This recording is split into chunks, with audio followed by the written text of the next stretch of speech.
Bayangkan kau, seorang tour guide, menerima pesanan wisata dari rombongan misterius. Mereka memilih tempat yang tak ada di peta, tak dikenal siapapun. Saat kau tiba, barulah kau sadar tak satu pun dari mereka adalah manusia. Malam itu, perjalanan wisata berubah menjadi perjalanan menuju kematian.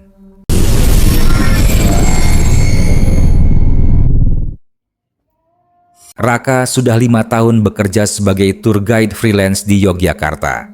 Ia bukan pemandu wisata resmi dari agen besar, melainkan seorang pekerja lepas yang biasa menerima pesanan lewat aplikasi dan forum traveling. Hidupnya sederhana, asal cukup buat makan, sewa kos, dan bensin motor sudah lumayan. Biasanya, job yang ia terima tidak pernah aneh-aneh. Antar wisatawan ke Borobudur, Candi Prambanan, Pantai Parangtritis, atau sekadar city tour ke Malioboro. Namun, malam itu, sebuah pesan yang masuk ke ponselnya membuat jantungnya berdegup tidak karuan. Pesanan datang dari akun bernama Travelers of the Past. Profilnya kosong, tak ada foto, tak ada keterangan, hanya sebuah nama dengan angka aneh di belakangnya. 77. Raka hampir mengabaikannya, tapi nominal yang tertera membuatnya tertegun.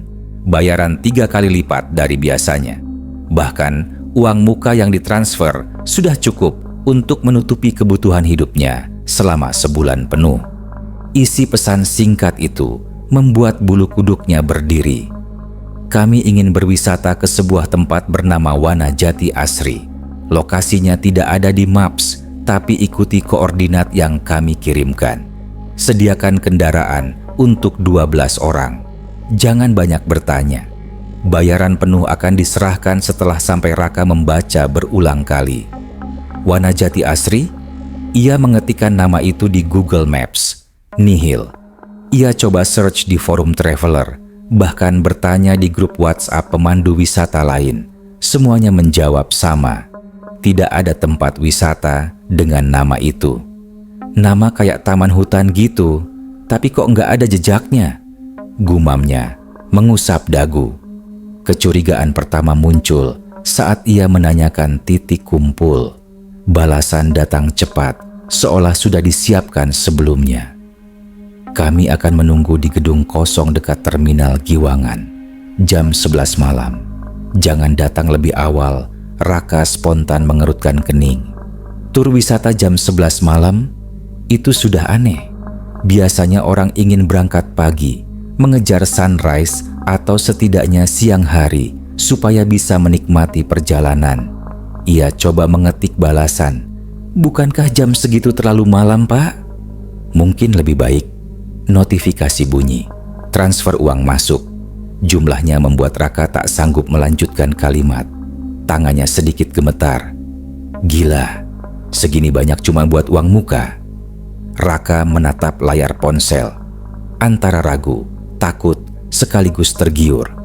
Hatinya berkata untuk menolak, tapi pikirannya yang lelah karena masalah keuangan berbisik lain. Rezeki nggak boleh ditolak. Malam itu, ia tidak bisa tidur nyenyak. Setiap kali memejamkan mata, wajah-wajah asing muncul di bayangannya. Bagaimana jika ini jebakan? Bagaimana kalau yang menyewa adalah orang-orang jahat? Atau malah sindikat penculikan? Tapi, kalau benar begitu, kenapa harus menyebut tour guide? Pagi harinya, Raka menyiapkan segala kebutuhan.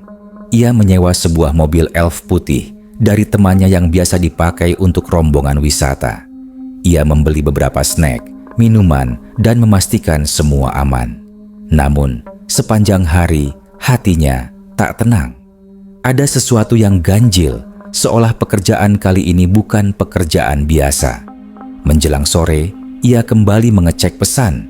Tidak ada tambahan instruksi, hanya sebuah koordinat yang sudah tersimpan otomatis di Google Maps. Titiknya berada di selatan Bantul, agak jauh dari desa-desa, dekat hutan. Masa iya ada tempat wisata di situ? Aku aja nggak pernah dengar. Ia sempat berpikir untuk membatalkan. tapi rasa takut akan kehilangan uang muka, ditambah rasa penasaran yang menggebu, membuatnya tetap bersiap. Jam menunjukkan 22.00 ketika Raka berangkat dari kosnya, menyetir mobil elf sendirian menuju terminal Giwangan. Malam itu, langit mendung, bulan tertutup awan, dan udara terasa lebih dingin dari biasanya. Sepanjang jalan, ia beberapa kali menyalakan radio untuk mengusir rasa sepi, tapi sinyalnya terus hilang. Yang terdengar hanya suara berisik statis seperti bisikan samar. Ia buru-buru mematikannya. Pukul 22.45, ia tiba di gedung kosong yang dimaksud. Bangunan itu tua, catnya terkelupas, jendela pecah, dan pintunya berkarat. Tidak ada penerangan kecuali lampu jalan yang redup. Raka menelan ludah.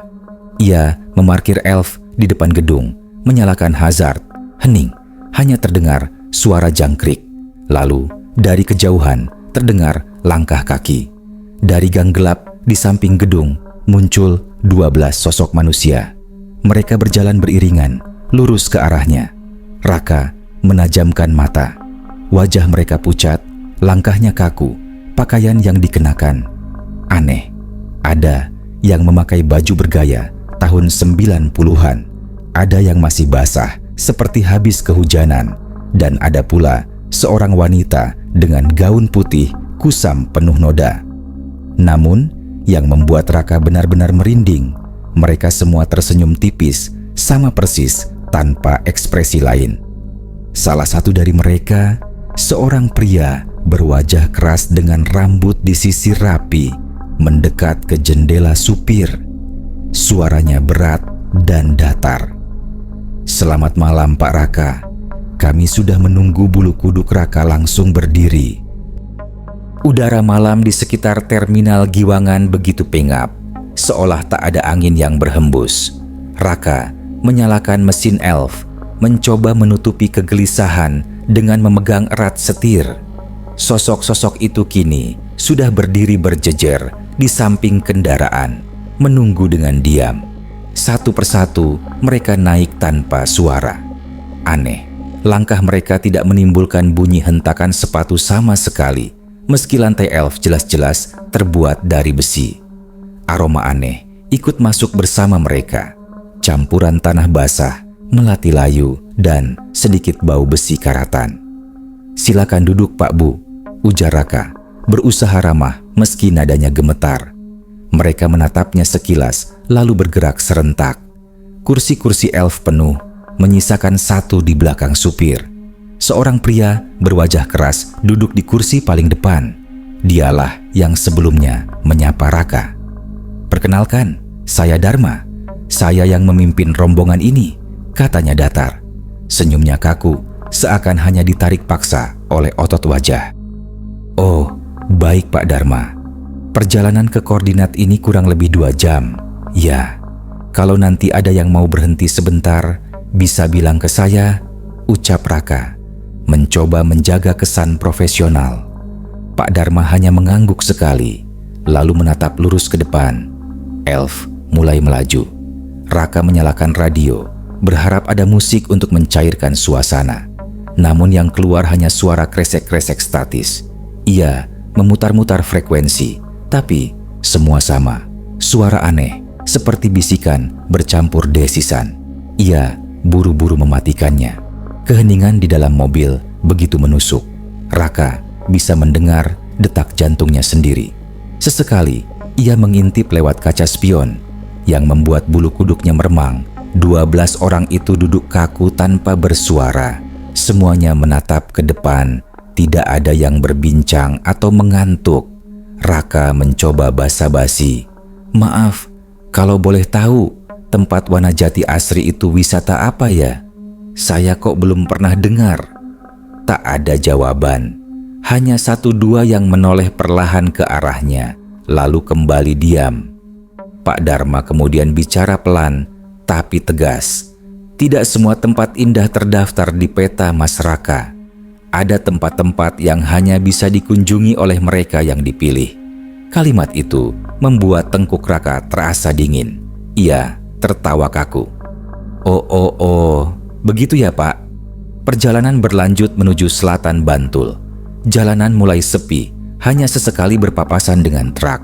Lampu jalan semakin jarang, hingga akhirnya hanya cahaya lampu elf yang membelah kegelapan.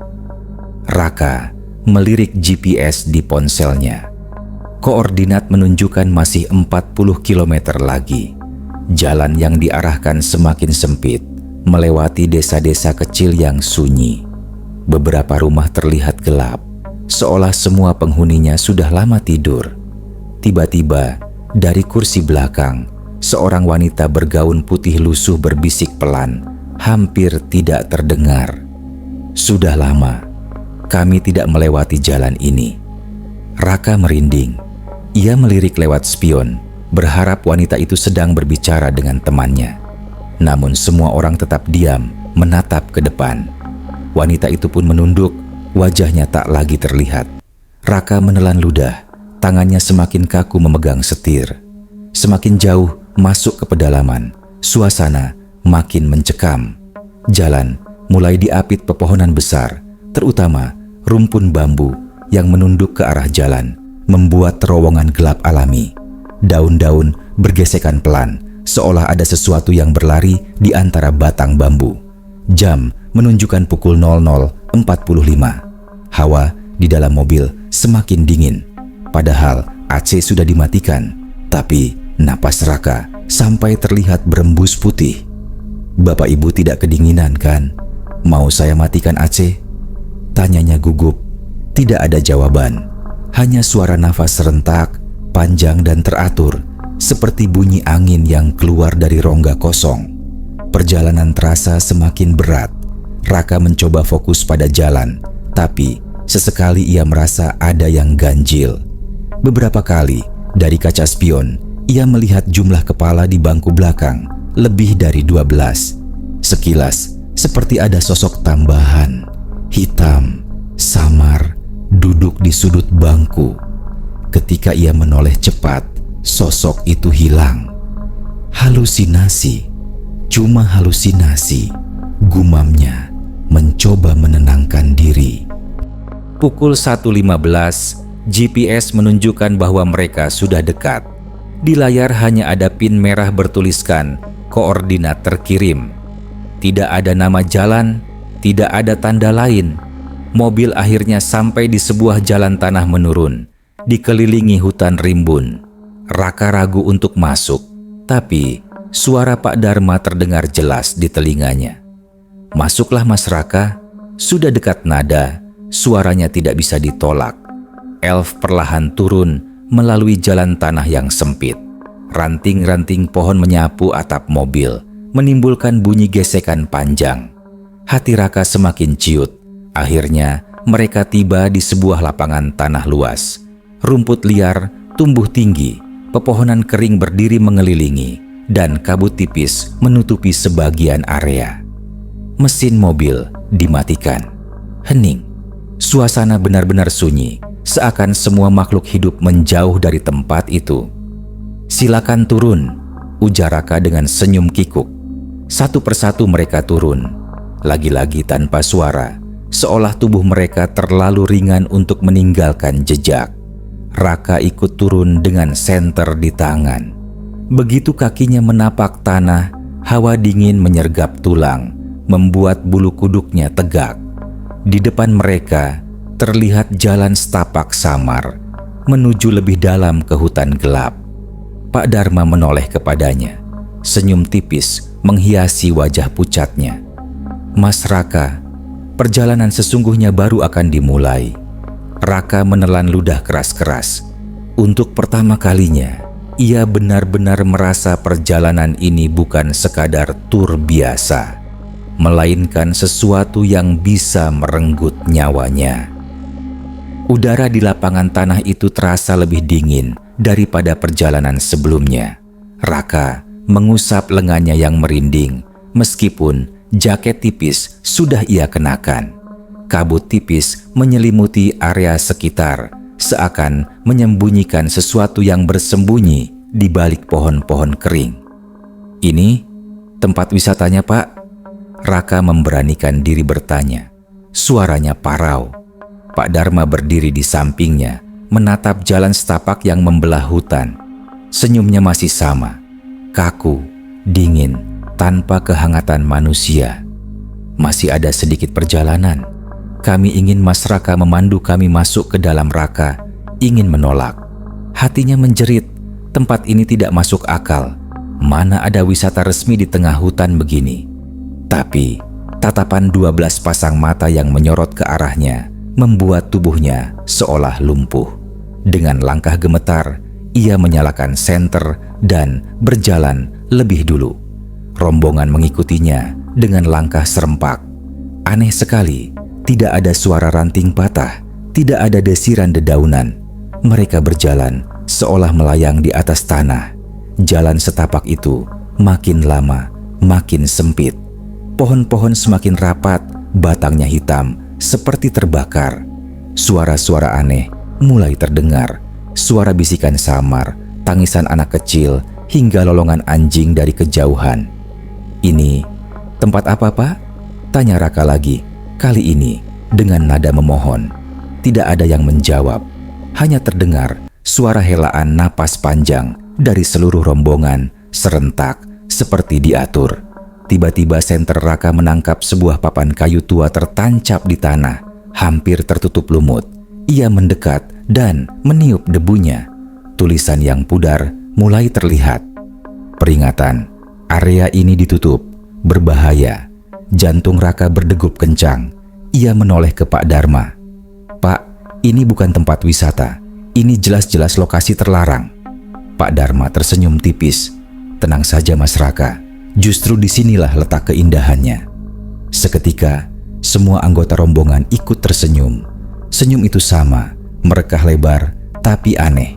Gigi mereka tampak hitam, beberapa ompong, dan ada yang bercak merah gelap, seperti darah kering. Raka melangkah mundur, dadanya sesak. Tapi sebelum ia bisa berkata apa-apa, salah satu dari mereka, seorang wanita bergaun putih lusuh, menunjuk ke arah depan dengan jari panjang kurusnya. "Lihatlah, kami sudah hampir sampai." Raka menyorotkan senter ke arah yang ditunjuk. Di ujung jalan setapak terlihat sebuah gerbang tua dari kayu, separuh roboh, dipenuhi lumut.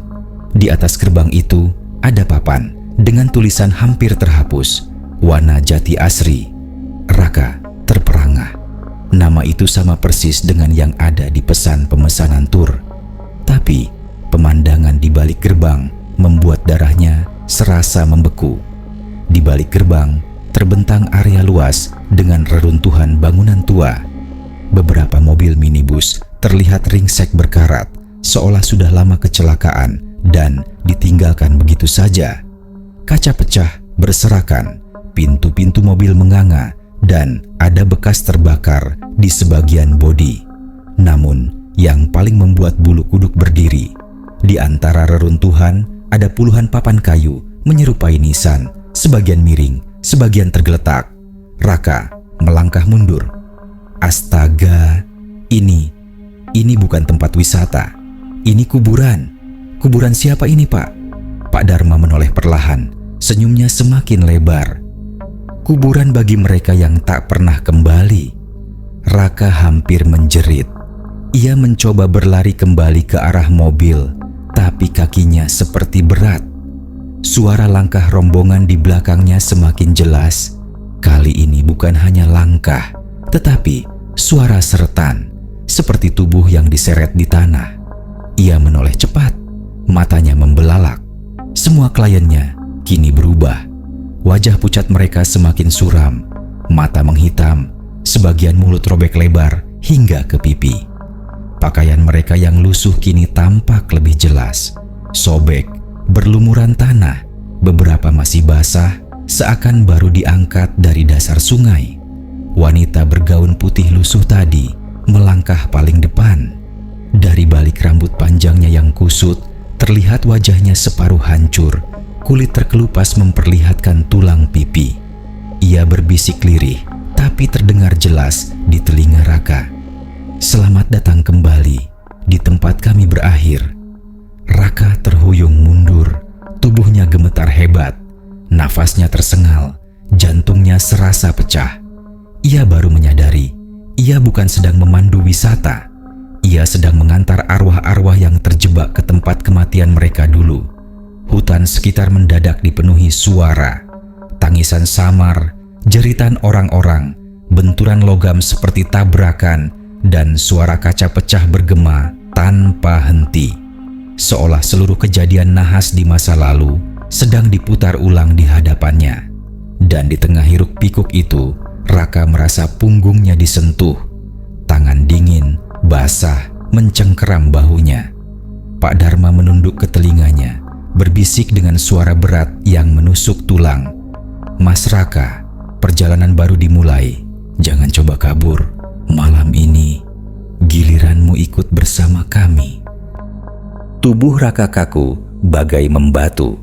Suara jeritan, tangisan, dan dentuman logam dari arah reruntuhan kendaraan terus menggema, membuat malam terasa seperti panggung tragedi.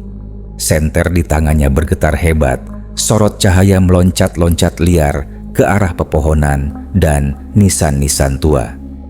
"Tidak, ini tidak mungkin," bisiknya pelan. Pak Dharma masih berdiri tepat di belakangnya. Tangan dingin mencengkeram bahunya. Senyum tipis yang sejak awal terasa janggal kini semakin jelas. Bibir pucatnya retak, meneteskan cairan gelap. Dari sela giginya keluar aroma anyir yang menusuk hidung. "Mas Raka, sudah sejauh ini masa masih belum sadar?" bisiknya. Raka menoleh perlahan dan nyaris menjerit. Mata Pak Dharma kini bukan lagi mata manusia. Bola matanya kosong, hanya rongga gelap dengan titik merah kecil di tengahnya. Tubuhnya yang semula terlihat normal, kini tampak kaku, dengan kulit membiru di beberapa bagian, seperti mayat yang lama membusuk. Raka melompat mundur, nyaris terjatuh. Senter di tangannya menyapu seluruh rombongan.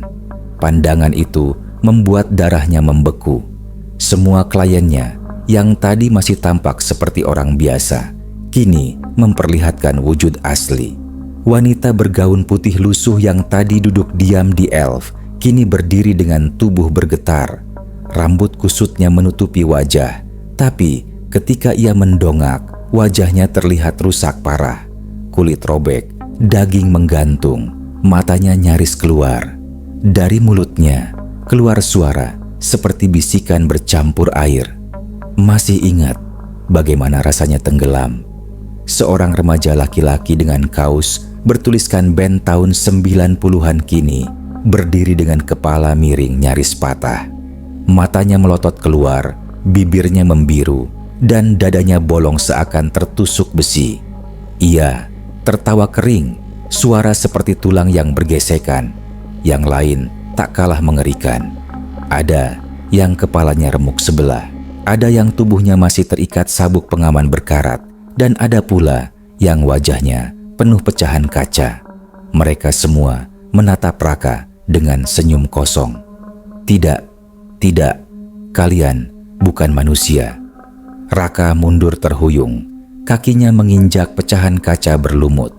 Pak Dharma melangkah maju, tubuhnya bergoyang seperti boneka rusak. "Kami manusia, Mas. Dulu, sama seperti kamu. Kami pernah jadi turis, pernah tertawa, pernah bernyanyi sepanjang perjalanan." Ia menunjuk ke arah reruntuhan minibus berkarat di balik gerbang Wanajati Asri. Hingga semuanya berakhir di sini. Tiba-tiba, suara benturan keras terdengar lagi. Raka menoleh cepat.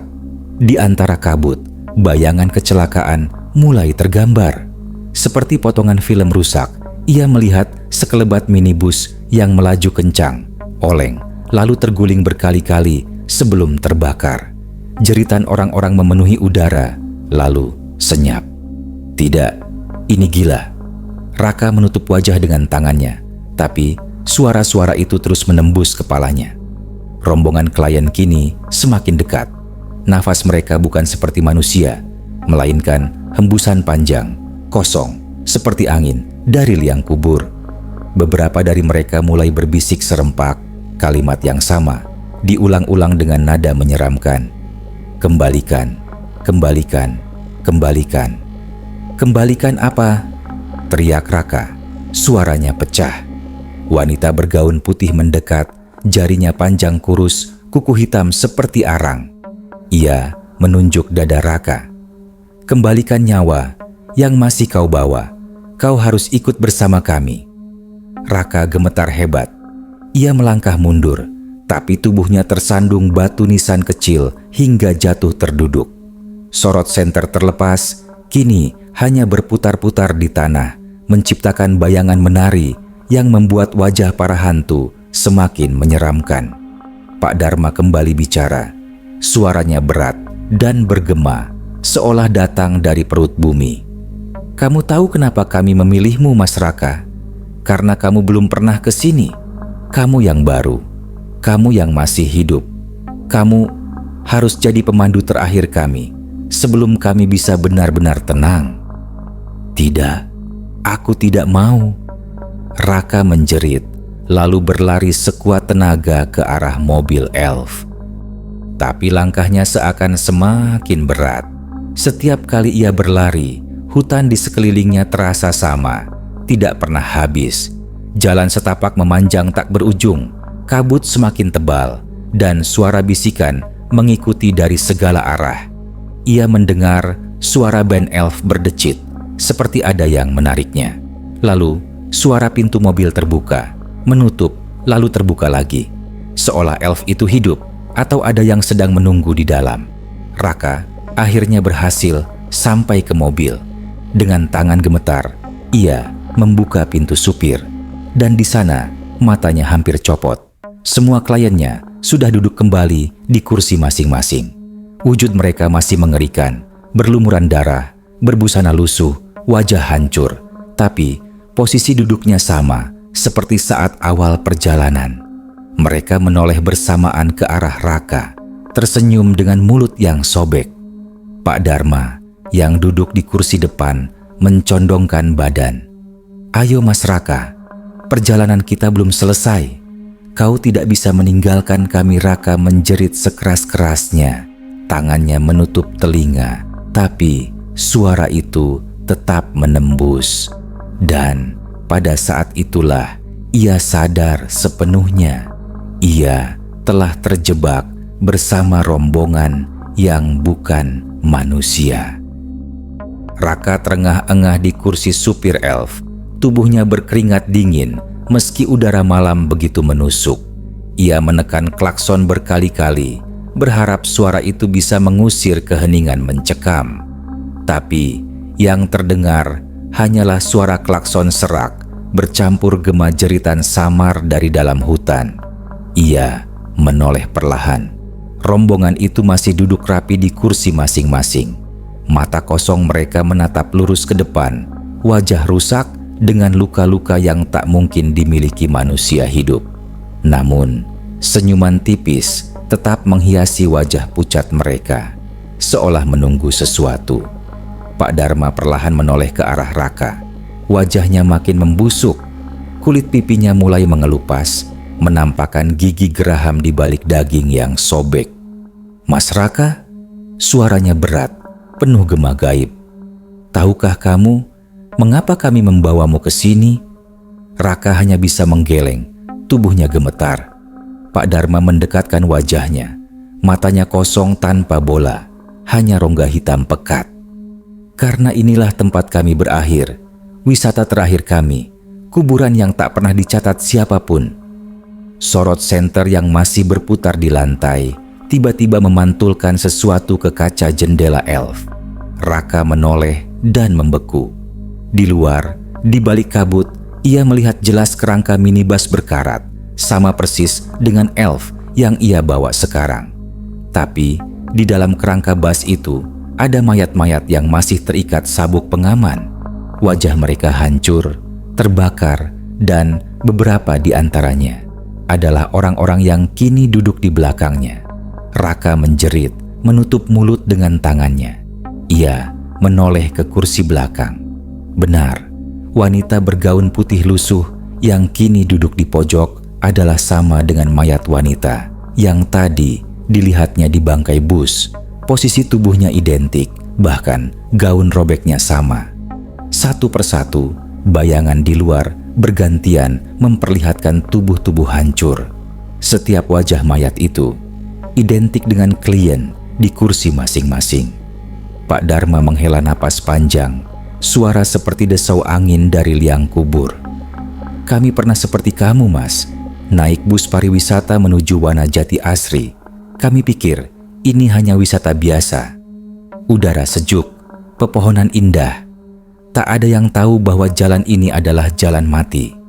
Seketika, kilasan lain masuk ke kepala Raka, begitu nyata, seperti potongan film yang dipaksa menancap di otaknya. Ia melihat minibus penuh wisatawan melaju di jalan sempit berkelok. Sopirnya mengantuk, lalu remblong. Teriakan panik memenuhi kabin. Bus itu meluncur kencang ke jurang, menghantam batu besar, lalu terguling berkali-kali. Tubuh-tubuh terlempar, ada yang terjepit, ada yang terpanggang saat bus terbakar. Jeritan mereka pecah, lalu satu persatu lenyap. Raka mencengkeram kepalanya, meronta. "Hentikan, jangan tunjukkan itu lagi." Namun bisikan serempak terdengar dari seluruh penumpang. "Kami tidak pernah pulang. Kami tidak pernah ditemukan. Kami terjebak di sini." Suara itu membuat telinga Raka berdengung, seolah ratusan orang berbisik langsung ke dalam otaknya. Pak Dharma menepuk bahunya dengan tangan dingin membusuk. "Dan sekarang kau tahu, Mas Raka, inilah alasannya. Kami memilihmu karena kau yang pertama berani datang ke tempat ini. Kau masih hidup. Kau harus memimpin kami. Sekali lagi, untuk terakhir kalinya." Raka menoleh dengan wajah penuh air mata, setengah histeris. "Kenapa aku? Aku hanya tour guide. Aku hanya kerja untuk uang. Bukan. Wanita bergaun putih berdiri perlahan. Tubuhnya berderak seperti kayu lapuk. Ia melangkah maju, matanya berair darah. "Karena kau adalah gantinya sopir kami. Dia tak pernah membawa kami keluar dari sini. Maka kau harus melanjutkan." Raka gemetar, mencoba meraih pintu elf untuk keluar. Tapi gagangnya tak bergerak, dikunci. Ia menoleh ke kaca jendela. Kabut semakin tebal, gelap semakin pekat. Lalu ia sadar sesuatu yang lebih menyeramkan. Elf yang ia bawa kini bukan lagi elf. Dari dalam, ia melihat atap mobil mulai berubah. Cat putih berganti karat, kursi empuk menjadi rangka terbakar. Bau bensin dan daging hangus menyeruak. Elf itu perlahan berubah menjadi minibus kecelakaan yang dulu mengantar para arwah. Penumpang mulai menangis, tapi tangisan mereka bukan tangisan manusia, melainkan suara sumbang, serak bercampur tawa. Mereka mengulang kata-kata sama, makin lama makin keras. "Bawa kami pulang, bawa kami pulang, bawa kami pulang." Raka menutup telinga, berteriak sekeras-kerasnya. Tubuhnya bergetar hebat, udara makin dingin menusuk tulang. Ia tahu, jika ia tetap di sini, ia akan menjadi bagian dari mereka. Namun, dari sudut matanya, ia melihat jalan setapak keluar dari Wanajati Asri. Kabut di sana sedikit menipis, seolah menawarkan jalan kabur. Tapi, di saat bersamaan, Pak Dharma mendekat dengan wajah hancur, suaranya seperti retakan tanah. "Mas Raka, jangan coba lari. Sekali masuk ke perjalanan ini, kau tidak bisa keluar. Kau sudah jadi bagian dari rombongan kami." Raka mencengkeram kuat setir elf yang kini sudah setengah berubah menjadi bangkai minibus berkarat. Bau bensin bercampur daging terbakar memenuhi kabin, menusuk hidung hingga membuat perutnya mual. Dari kaca depan, ia melihat kabut menggumpal pekat, berputar-putar seperti pusaran, seolah menutup jalan keluar. Para penumpang di kursi belakang mulai bergerak. Mereka tak lagi duduk diam, melainkan meronta. Tubuh rusak mereka berderak tak wajar. Wanita bergaun putih merangkak di lorong, Rambut kusutnya menyeret lantai, darah menetes setiap ia bergerak. Matanya merah membara, mulutnya berbisik pelan tapi menusuk, "Bawa kami pulang." Remaja dengan leher patah tertawa cekikikan. Kepalanya miring hampir jatuh, lalu menepuk-nepuk kursi di sebelahnya. Sopir baru. Pak Dharma berdiri tegak. Tubuhnya kini nyaris transparan. Separuh wajahnya lenyap, memperlihatkan tulang tengkorak. Ia mencondongkan badan ke arah Raka. Tangannya meraih bahu dengan kekuatan mengerikan. "Kau tidak bisa lari, Mas Raka. Kau sudah di sini. Ini perjalanan terakhir, dan kau harus menutupnya untuk kami." Raka berteriak sekeras-kerasnya, menepis tangan dingin itu, lalu menyalakan mesin elf. Entah bagaimana, mesin meraung, meski wujud mobil makin menyerupai bangkai. Ban berputar di tanah berlumut, menghasilkan suara aneh, seperti jeritan orang yang dicabik. "Kalau memang kalian ingin pulang, aku akan antar, tapi aku tidak akan ikut mati bersama kalian," teriaknya. Ia injak pedal gas. Elf melompat maju, menabrak kabut. Dari kaca spion, ia melihat penumpang mulai menjerit. Wajah mereka terdistorsi, seakan kesakitan karena dipaksa meninggalkan tempat itu. Wanita bergaun putih melompat ke punggung kursi supir. Kuku panjangnya mencakar bahu Raka hingga kulitnya robek. Darah segar muncrat, bercampur bau busuk kabin. "Ah!" Raka menjerit, tapi tetap memelintir setir, memaksa mobil melaju di jalan setapak yang samar. Di luar, pepohonan menutup, cabang-cabangnya seolah hidup, melambai, mencoba meraih mobil. Batu nisan berjatuhan satu persatu, menghalangi jalan. Kabut kian tebal, membuat jarak pandang hanya beberapa meter. Tapi Raka terus menekan gas. Pikirannya hanya satu, keluar, keluar, keluar. Pak Dharma tiba-tiba muncul di kursi penumpang depan, padahal tadi berdiri di lorong. Ia menoleh ke Raka, wajahnya berubah-ubah, kadang masih utuh, kadang hancur terbakar, kadang tengkorak penuh belatung. "Tidak ada jalan pulang, Mas. Jalan ini hanya berputar. Seperti nasib kami." Raka menoleh ke kaca depan, dan benar, jalan setapak yang ia lewati kembali lagi ke titik awal. Gerbang kayu warna jati asri berdiri di depannya, meski ia yakin sudah berkendara lurus jauh sekali. Elf mendadak berhenti sendiri, mesinnya mati, seakan kehabisan nyawa. Lampu kabin padam, gelap total. Tapi kegelapan itu hanya bertahan sejenak. Satu persatu penumpang menyalakan cahaya dari tubuh mereka, bukan cahaya biasa, melainkan api biru kecil seperti lilin arwah. Seluruh kabin dipenuhi cahaya mayat. Wajah mereka terlihat jelas, rusak, penuh darah, tapi semuanya menatap Raka dengan tatapan penuh tuntutan. Wanita bergaun putih menunduk di dekat kupingnya. Suaranya dingin dan panjang. "Kau sudah bersama kami. Tidak ada lagi jalan keluar. Jadilah bagian rombongan. Jadilah sopir kami selamanya." Raka menangis, kepalanya bergetar, tapi tiba-tiba ia teringat sesuatu. Dompet kecil di saku. Di dalamnya ada foto kecil dirinya bersama ibunya, wanita tua yang pernah berpesan sebelum ia berangkat kerja sebagai tour guide. "Jangan pernah berhenti berdoa di jalan, Rak. Perjalananmu tidak pernah sendirian." Tangannya gemetar, ia meraih foto itu. Dengan sisa tenaga, ia merapal doa yang selama ini jarang ia ucapkan. Kata-kata itu keluar terbata, diiringi isak. Tiba-tiba, cahaya senter yang jatuh di lantai menyala lebih terang. Kabin bergetar. Jeritan para arwah memenuhi mobil. Wajah mereka meleleh, tubuh mereka berasap. Wanita bergaun putih mencakar lebih keras, tapi tubuhnya perlahan larut menjadi kabut hitam. "Tidak," jerit Pak Dharma. Wajahnya pecah seperti kaca. "Kami belum pulang." Dengan kekuatan yang entah dari mana, Raka membuka pintu supir. Kali ini tidak terkunci. Ia melompat keluar, jatuh ke tanah keras, lalu berlari sekuat tenaga tanpa menoleh ke belakang. Di belakangnya, elf itu mengeluarkan suara mengerikan, seperti besi ditekuk paksa. Lalu, hening.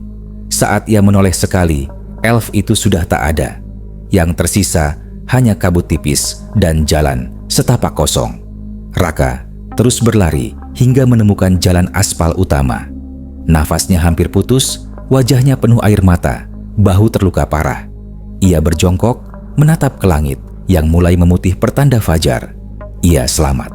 Tapi bayangan wajah mereka, suara mereka masih menempel di kepalanya. Dan ketika ia menoleh ke kantong bajunya, ia hampir pingsan. Foto ibunya yang tadi ia genggam erat sekarang penuh noda darah. Di sudut fotonya ada bekas goresan kuku hitam, seolah ada yang berusaha merobeknya. Raka memang berhasil keluar dari hutan itu, tapi bekas cakar dan suara rombongan arwah masih menghantui tiap tidurnya. Hingga kini, ia tak pernah lagi menjadi tour guide. Dan orang-orang bilang, kalau ada yang nekat ke Wanajati Asri, masih bisa terdengar suara bus pariwisata tua dengan penumpang yang menunggu sopir baru.